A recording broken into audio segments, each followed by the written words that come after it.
Hi, this is Steve Weil for RMS Accounting. This will be our third and final installment on the 2017 Tax Reform Framework and how it affects individuals. Keep in mind that the Tax Reform Framework is really nothing more than a wish list. So what and how any of this will actually get implemented is still really unknown. This brings us to the itemized deductions.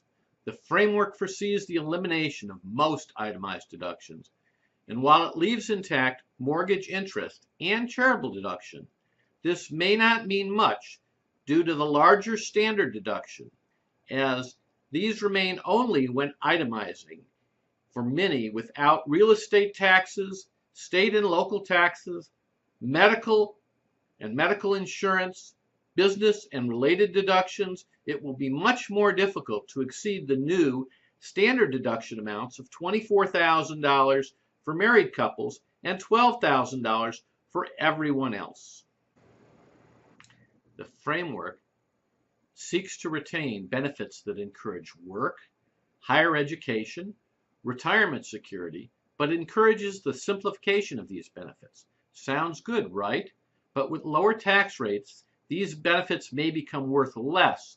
As a tax accountant, I worry anytime the government promises to make things simpler.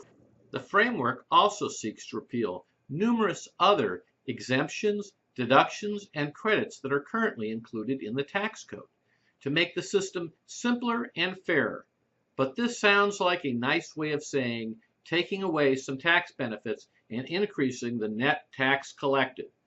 So-called tax loopholes are nothing more than a government attempt to change behavior. It can be said that it's a loophole if it benefits others, and it's a tax benefit if it benefits us. The framework proposes the elimination of the death tax, also called the estate tax. This tax currently only applies to those with estates valued at greater than $5,125,000. Or up to $10,250,000 for married couples who elect to stack their exemption. All in all, it's going to be a long road from this proposal to an effective tax bill.